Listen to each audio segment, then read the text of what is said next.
What's going on, everybody? It's me, Shane, and I'm here to give you my Chip and Dale Rescue Rangers 2022 movie review. But before we get any further, please rescue me and hit that like button. That's right. You're rescuing me by hitting that like button because it allows other people to see the video. Don't forget to subscribe because we're trying to get to 200 subscribers. Hit the notification bell to be notified of more videos just like this one. And don't forget to share. So, Chip and Dale Rescue Rangers. Allow me to do a small little tangent, if you will, about part of my childhood, right? Most of us who were born like late 80s, early 90s, a lot of us were mostly Disney kids. Actually, even some of you who were probably born in the early 80s and late 70s, you're probably Disney kids too, right? All the Disney movies. But the thing about us 90s babies is that we had a little thing called the Disney Afternoon. That included great shows such as Gummy Bears, Chip and Dale Rescue Rangers, one of my personal favorites, Darkwing Duck. We had Quack Pack that came later. Gargoyles, my God, Gargoyles was such a good show. And I feel like I'm missing something. Bonkers, I will never forget Bonkers. And if there's any other show I forget, oh, Tailspin. Who could forget Tailspin, right? We had all of those great shows showing up in one great afternoon. And it's just something that carried on with us to this day. And as a matter of fact, I think a show that paid homage to all of that and the past with the movies and things like that was Mickey's House of Mouse, which liked to show little small clips of older cartoons in there while doing an overarching thing about the House of Mouse. Why am I bringing up all this? Well, this movie, if you're a person that grew up in that era, this movie is everything and more. When I say amazing, this feels like a sequel to Roger Rabbit, while also being it's hard to call it a reboot, but a continuation of what we know about Chip and Dale Rescue Rangers. So, what's the plot? The plot here is that it's been 30 years since the show has been on air. Um, Dale is still trying to keep everything going, and Chip is a insurance worker. Now, why did everything go down? Quick thing. Dale always felt like he was just the joke. He always felt like he really wasn't needed, and that he was always the guy getting hit with the wrench or being made fun of and things of that nature. And even at the end of this movie, by the way, tons of spoilers if you don't know already. Even at the end of this movie, he says, "I just wanted to know that you needed me." But his actions led to the show being canceled, and the show was canceled after 3 seasons. But season 1 was 13 episodes, season 2 was 47 episodes. Combined, that's 60, and then there's 5 part episode that was kind of like a pilot for a movie for them. But in 1990, all that went away because Dale was going to do a Double O Dale movie. Which, again, Chip made a good point, saying, "Hey, if you do this movie, they'll probably cancel this. If you do this other show, they'll probably cancel this show, and everything we work for goes down the drain." Because they were both outcasts in middle school in 1982, and they found each other, and they became a great comedy duo. So that is the plot. The plot is not, and on top of that, I gotta say, there's a little bit more to it. Monterey Jack is in trouble. They have to help Monty because apparently there's someone going out there for over a year now who's been grabbing toons, and they've disappeared, and they're taken overseas to make weird not weird reboots and knockoffs called the bootlegs. You get bootleg. They give you some kind of weird surgery, and then they can make movies off of you. And the main villain name is Sweet Pete, but we'll get to Sweet Pete in a minute. Let's talk about the pace. Pace of this movie is amazing. Like, it gets down to a backstory that they just made for this. The part of being like, oh, this was going on during when they were making the show, and then the literal actual plot. All of that happened within 24 minutes. And this movie is an hour and 38 minutes. Maybe an hour and 32 without the credits. Runs the full time and is so good. Pacing is amazing. We get to the problem, and then we have adventures, and we have so many I have so many cameos here. I have stuff pulled up here because, pardon me, because there's no way in all heck that I'm gonna remember all of this stuff. So even with me writing it down, I couldn't catch and see all of the cameos. Um, yeah, great pace, great plot. The feel, I already told you what the feel was. The style. So this, just like Roger Rabbit, was a love letter to animation. Even the new director of this movie made this one as well a love letter to animation. Now, what do I mean by new director? In I want to say August of 2014, there was already talks of there being a Rescue Rabbits live action reboot akin to the Chipmunks movies. Those awful, awful Chipmunks movies. They're probably good for kids, but they do a lot of contemporary stuff, so not for me. But it was going to be akin to that. In 2019, they got a new director whose name is Akiva Schiffer. Yeah, Akiva Schiffer. Apologize if I'm saying that wrong. Maybe Schaefer. Akiva Schaefer. And he loved the movie Who Framed Roger Rabbit. He loved the love letter to different animations and stuff like that. And this, they did a great job of getting this guy because we have anime styles. We have the old Transformer style. We have black and white 2D. We have the great stuff of the 90s. We have 3D. We have the Uncanny Valley 3D stuff. You know what I'm talking about with that. We have all of that in this movie, along with actual people. There's even a claymation Gumby knockoff character called Captain Putty, which one of our main characters, Ellie, young female black detective named Ellie, even calls him a Gumby knockoff. It was a love letter to animation. If you love animation, if you draw, if you do anything like that, even if you just like watching cartoons or animated television, you'll love this movie for sure. Simple, easy plot, great animation styles, the voices. So, a thing that caught my, kind of alarmed me is I heard John Mulaney, Andy Samberg. Love both of them. Both of them, I find them genuinely funny. I find them genuinely entertaining. Genuinely entertaining. But I said, wow, why couldn't they get the original voices of Chip and Dale? Those guys dead? No, they're not actually. None of them are dead. As a matter of fact, Corey Burton, who not only did the voice of Dale, he also did the voice of Zipper. His voice is in this movie. As well as Trish McNeil, who did the voice of Gadget and also did the voice of Chip. She's also in this movie because she also plays Chip. She also plays Gadget. But you hear their chipmunk voices for 2 seconds. Now, someone had said that they pitched up their voices. I tried to look for that. I didn't see that. But maybe they did pitch them up. Who knows? But both of those voices play when they're going over a script in the beginning. And both of those voices play again when they both start to argue and they get to their chipmunk voices. Mwah. Go up here a little bit on my screen. You get their voices. We have Eric Bana as Monterey Jack, which he sounded so weird. I thought it was Eric Bauza, who actually does the voice of the current Bugs Bunny, Daffy Duck, and the Looney Tunes stuff. Does a tons of other stuff too, but they got Eric Bana for that. Dennis Haysbert is the voice of Zipper. Who is Dennis Haysbert, you ask? Silly, silly viewer. He's the Allstate guy. They even make an Allstate. They made a Men's Warehouse joke, but they should have made an Allstate joke. He is the real voice of Zipper. Funny enough, Zipper and Gadget had kids. 42 kids.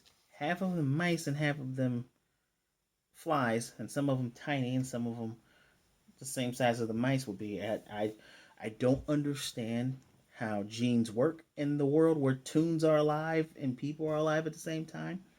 I don't know how that works, but I guess that's how it works. And you do get a hint of that when they had a rap party for one of their seasons in the earlier part of the movie. And Zipper he's a stay-at-home dad, but he's always saying these profound things in Mr. Allstate voice. Um, what are the other voices? Seth Rogen plays this Viking dwarf. But one of the best scenes in the movie is when he falls down. We get the live-action Pumbaa, who Seth Rogen voices, Mantis from Kung Fu Panda that he voices, and Blob from Aliens vs. Monsters. All three of his voices are there. It's just he does the laugh, but it's amazing to hear him. First of all, he plays all the same voices, but it's amazing to just get all of his characters in one screen because I guess at this point he's more or less a voice actor now, kind of.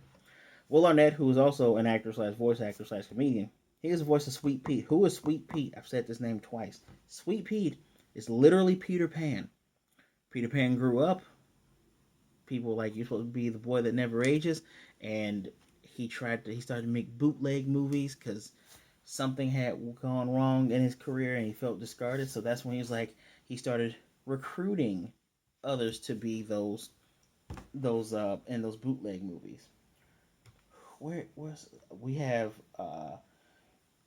you've probably seen this already, but Ugly Sonic is in this movie. What's Ugly Sonic? It was the original design that they were going to use for Sonic the Hedgehog before the internet told them, hey idiots, you need to change this because those realistic teeth are gross.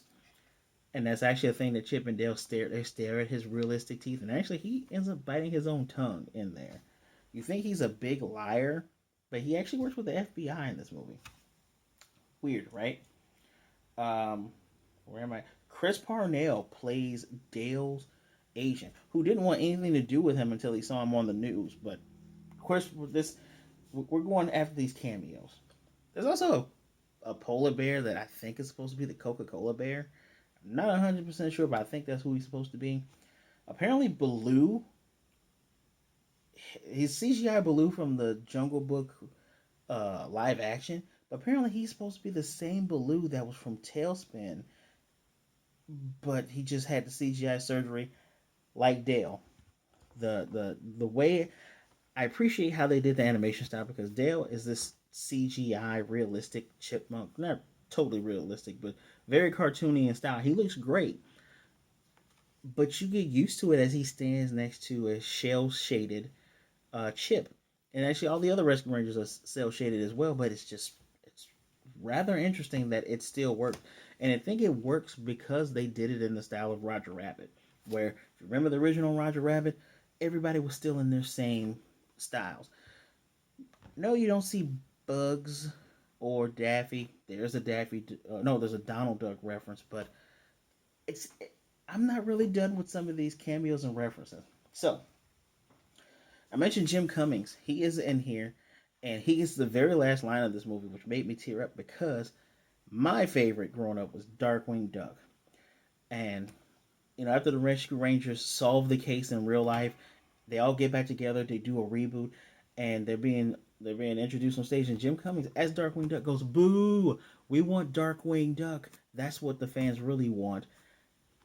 And that is a meta in joke because that is literally what we want. We do want a reboot of Darkwing Duck because the 2017 reboot of DuckTales was phenomenal. I watched all three seasons of that. Really, really good.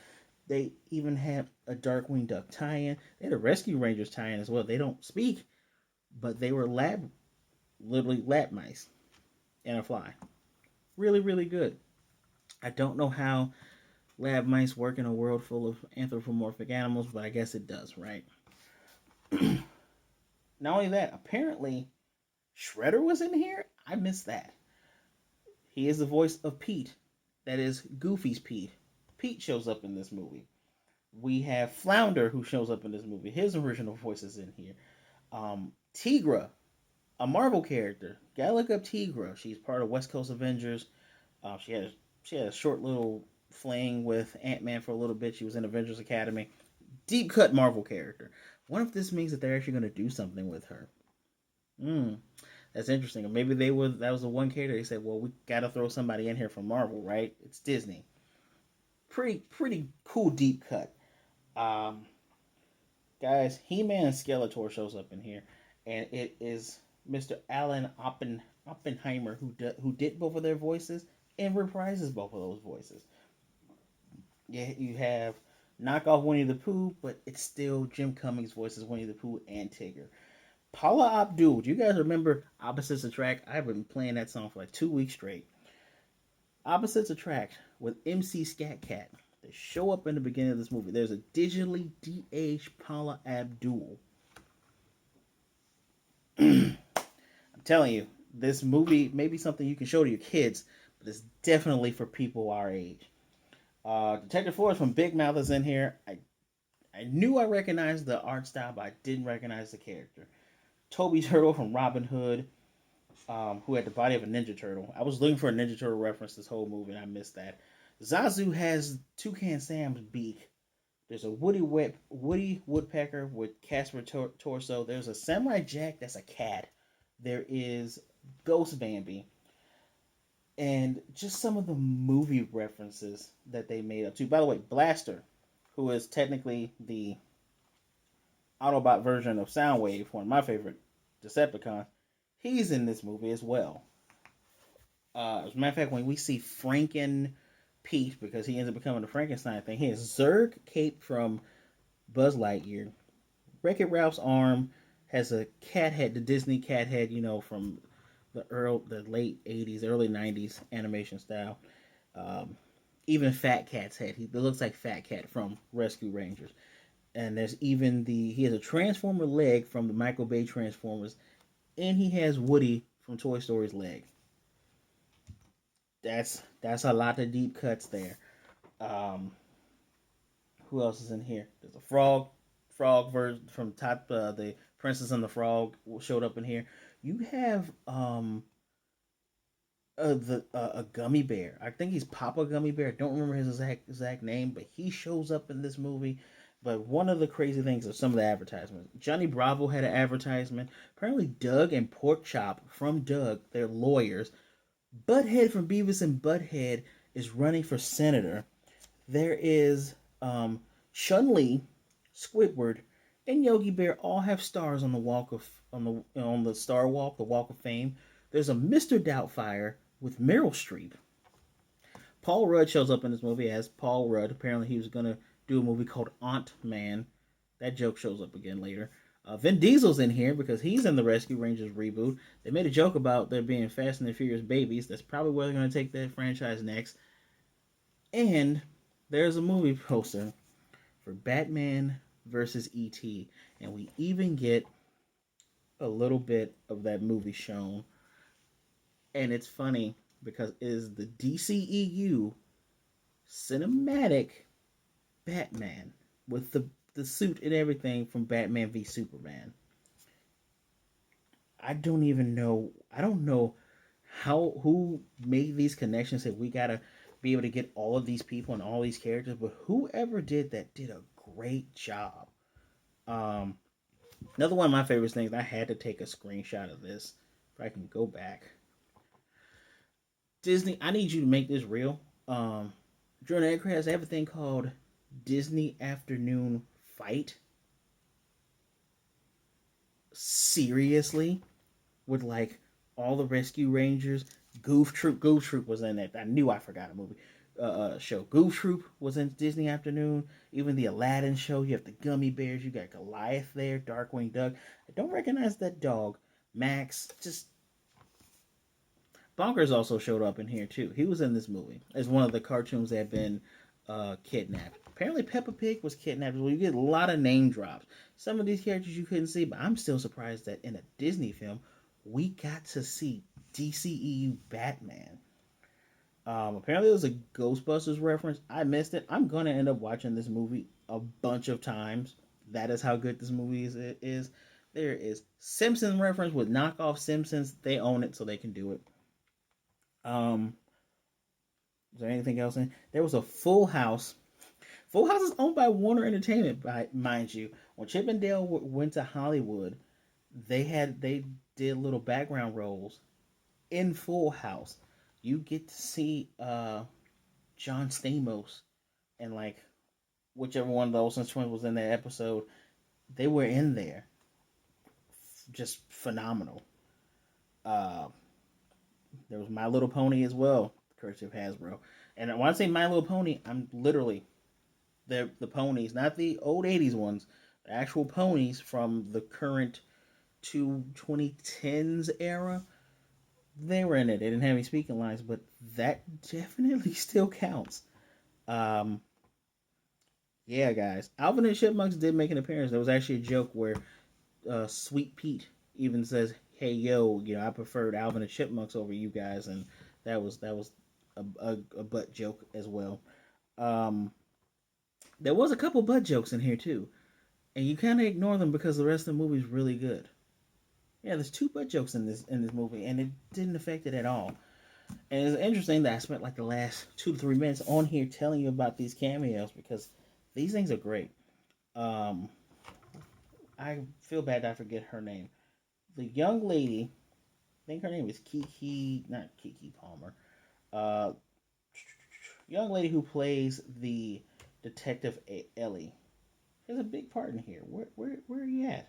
Kiki Lane, really good actress. I hope to see her in more stuff. Um, but yeah. Also, Keegan Michael Key plays a knockoff version of the Swedish Chef from the Muppets. There's Muppet. Apparently, there's a thing called Muppet fights in here. Everything that we, as Gen X and millennials, everything that we grew up with, there's eye catches all over in this movie for those things, and it is phenomenal. I'm talking about Phineas and Ferb, their mom, there's Mother Goose. I already mentioned all of these things. Uh, I don't even know what else I can say. This movie is phenomenal, really good, really really good. I it, it there's no other place I can go with this review outside of telling you all of these things I've already told you. I don't think there's any other cameos that I've missed. If you're a fan of voice acting, a fan of different styles of animation, especially when they the end jokes were great because one of the end jokes was about in the early to mid 2000s where 3D characters were realistic but something was off about them. The uncanny valley look. They actually went to the uncanny valley. That is an issue we still have today. And as a matter of fact, some people kind of have that feeling from the recent She-Hulk um, trailer, which I'm pretty sure they can. I'm excited for that show. So, but this isn't about She-Hulk. It's just talking about the different styles of animation, and I like that all of them are given such care and respect. Yeah, Uncanny Valley is a bit of a joke, especially when Seth Rogen's dwarf character, he's like, "I'm looking at you," and they're like, "No, you're not." But he's like, "Yeah, I am." You can't really tell because he has cold, dead eyes. Pardon me. Um, Also, the co-creator of Rescue Rangers, Tad Stones, apparently he cameos as a studio executive. Good for you, dude. I really hope you got paid what you were owed.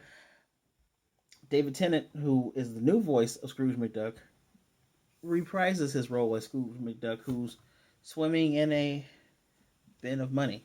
So that's what he does. Is there anything else I missed in here? No, I didn't miss anything. It's even though I can tell that some folks would have been like, I want to see Mickey Mouse. Mickey Mouse did get a direct shout out with a fireworks thing. They even played the "When You Wish Upon a Star" theme. Soundtrack for this is out too. It's a really good soundtrack. I'm gonna cut myself off. They even make the joke of, yeah, we should do our reboot movie, and then we'll have some pop star sing our theme song, even though folks only want to just hear our original. And they get Post Malone to sing the Rescue Rangers theme, which I, I like Sunflower by him. Everything else is so, but they sing the original theme throughout this movie. They hum it, they sing it, they make references to it all the time. There's several characters in this movie that love them. Fula Borg plays a 3D snake that's like, I'm your biggest fan. He remixed the Disney Afternoon theme. It's a love letter, and honestly, this is the best way to do reboots or homages. Best way to do reboots or homages. This is just, and it's just like the DuckTales reboot. You make it new enough that it engages the old people and brings in new people, but you pay so much respect to the stuff that older fans, longtime fans know about it. You show all these things. They even have actual episodes in here. One of the episodes that Ellie uses as a code that Dale came to a different conclusion on her giving him the information than what she meant, but still got there. Even that's a real episode that you can actually look up and watch. They even mentioned the red herring of like the police chief. It couldn't be the police chief that's the bad guy because that's what they want you to think. Just because it's like that in our show, it's different, and it really wasn't. Very clever. This is how you do reimagine. Well, it's how you do reboots and continuations. I'm hoping that one day I do get my Darkwing Duck reboot, or maybe even something like this. I would love an homage movie. If I don't get an homage movie, you can give me just a straight 1 hour of like just a random mission. This is great. If I didn't have other things I needed to watch tonight to catch up with reviews, I would probably watch this again. I'd probably throw it on in the background. I'm definitely buying this on Blu-ray. But again, if you took time to watch this review and you haven't seen it, and even though I kind of spoiled you on some of these things, didn't tell you exactly some of the stuff that happened in the movie. There was a super part that I was waiting to see a Ninja Turtle, and I didn't. Very surprised. Anyway, I highly recommend you watch this movie if you have not already. 5 out of 5 for me, definitely. It is worth the hour and 30 minutes, and that time goes by pretty quickly. Please, if you have already seen this movie, let me know what you thought about it in the comment section down below. I would love to hear what was your favorite part.